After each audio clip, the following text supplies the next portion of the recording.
မလွတ်လာရေးအတွက်တမတော်ဖွဲ့ဖို့ဂျပန်ပြည်မှာကွယ်ဗိုလ်ချုပ်အောင်ဆန်းအပါအဝင်မြန်မာလွတ်လပ်ရေးခေါင်းဆောင်တချို့လုံးကြံခံရတာဆိုရင်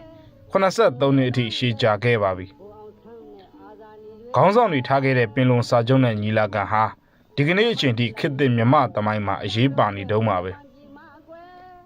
ဒါပေမဲ့အဲ့ဒီပင်လုံစာချုပ်မှာတိုင်းသားအလုံးပါဝင်လက်မှတ်ရေးထိုးခွင့်တော့မရရှိခဲ့ကြပါဘူးဘာကြောင့်ပါလဲ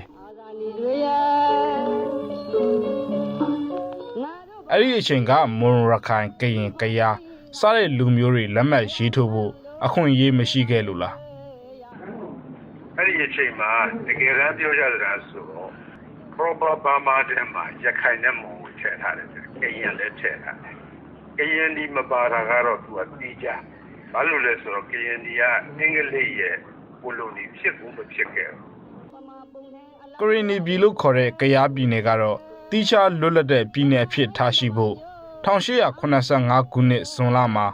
မင်းတို့မင်းနဲ့အင်္ဂလိပ်တို့လက်မှတ်ရေးထိုးခဲ့တာကြောင့်လို့1990အမှတ်ဖြစ်တဲ့ခွန်မတ်ကိုဘန်ကပြောပါတယ်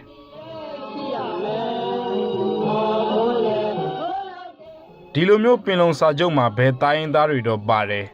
ဘယ်တိုင်းရင်းသားတွေကတော့မပါရဘူးဆိုတဲ့ကိစ္စနဲ့ပတ်သက်လို့သူကအခုလိုဆက်ပြောပါတယ်အဲ့မှာဒီလိုရမလို့ရခိုင်တော့အဲ့ဒီအဖွဲ့ထားတဲ့ပါတီကဖတ်စပ်လာဖွဲ့ချုပ်တယ်မှာအကုန်လုံးပါတယ်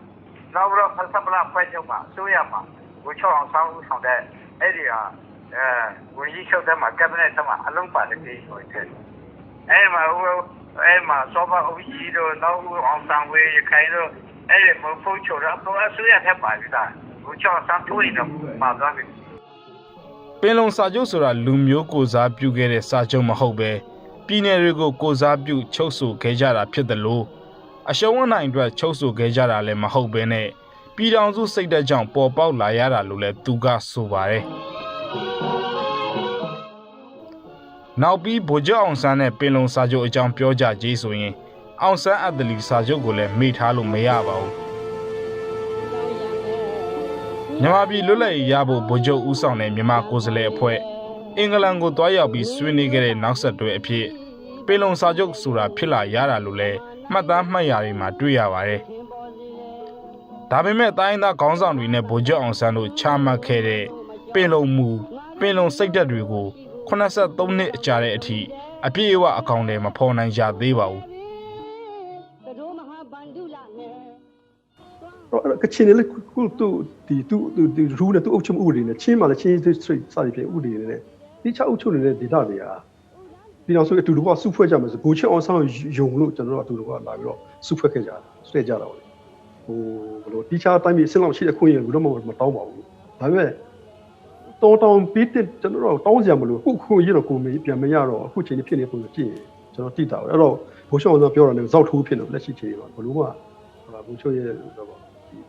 ပြောထားတဲ့ဂတိတွေရောပြောခဲ့တဲ့စကားတွေရောအကောင်းနဲ့ဖော်ဖို့လက်တွေ့မှာကျွန်တော်မမြင်သေးပါဘူးပင်လုံစာချုပ်ကို1948ခုနှစ်ဖေဖော်ဝါရီ12ရက်နေ့မှာရှမ်းပြည်နယ်ပင်လုံမြို့မှာချုပ်ဆိုခဲ့တာဖြစ်ပါတယ်ကျွန်တော်သတင်းတောက်စိုးသူအောင်ပါ